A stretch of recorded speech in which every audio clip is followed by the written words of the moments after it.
past week, the Department of National Defense was once again in the public spotlight. First, it was the news that the Liberal government is trying to cut up to $1 billion from the defense budget as part of the government's overall goal to trim federal spending. Why does the Prime Minister only cut spending when it hurts our troops? We must ensure that all expenditures are carefully controlled so that each dollar produces real value for Canadians. It's time to target just what bang for the buck the Canadian military gets for the budget they spend. During an appearance before the House of Commons Defense Committee, Chief of Defense Staff General Wayne Eyre admitted that a cut of that magnitude would have an impact on operations. There's no way that you can take almost $1 billion out of the defense budget and not have an impact. At the same time, he used the occasion to remind parliamentarians that the Canadian Armed Forces have an authorized strength of 115,000 personnel and that the CAF currently has roughly 16,000 positions that are vacant. For those doing the math, this means that national defense has already been saving more than the $1 billion the government is seeking in cuts. To wit, the current budget for national defense is $26.5 billion, with the majority of that money spent on personnel and benefits. If one were to pay just the salaries of the 16,000 unfilled jobs at a median estimate of $50,000, this amounts to roughly $800 million. Throw in benefits, the cost of uniforms, etc., and you are saving well over $1 billion already off the bottom line. Interestingly, some pundits chose to link the threatened budget cuts with Canada's recent pledge to work towards meeting the NATO proposed goal of spending 2% of gross domestic product on defense.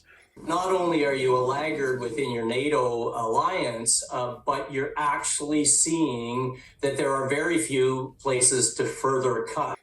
Canada currently spends roughly 1.3% of GDP on national defense. Are we pulling our weight? Are we stepping up to the plate? No, we're not.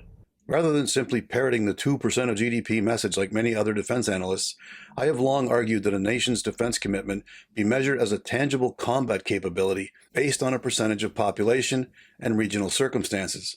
Canada is blessed with sharing a single border with the world's most powerful superpower. This means that we have the luxury of choosing the conflicts to which we commit resources. It was common knowledge that Prime Minister Trudeau was trying to water down the villainous commitment to 2% as a floor, all of which is incredibly disappointing. The notion of simply spending an arbitrary amount as being reflective of a nation's commitment to defense was well illustrated in a recent column by the National Post's John Ivison. The target of his piece was the Canadian Surface Combatant Program to build 15 new frigates to replace the Royal Canadian Navy's current 12 aging Halifax-class frigates. The gist of Ivison's argument was that this massive program has been plodding along with a steady stream of delays and cost overruns before the shipyard has even begun to cut steel. The title and subtitle of the article summed it up thus: "The Uncontrolled Military Program Plundering the Public Purse, Desperate for Adult Attention.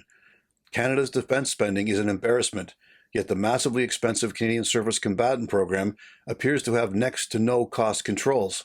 To illustrate his point, Ivison compared a recent U.S. Navy frigate acquisition, wherein they paid $1.66 billion per ship, to the now estimated price tag of $5.6 billion per ship under the Canadian Surface Combatant Program.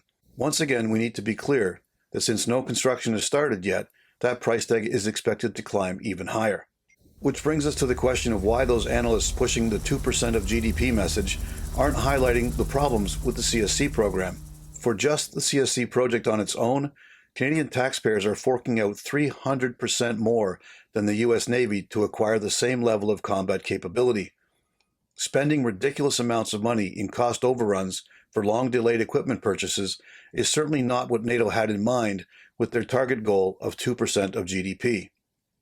This has been On Target. I'm Scott Taylor.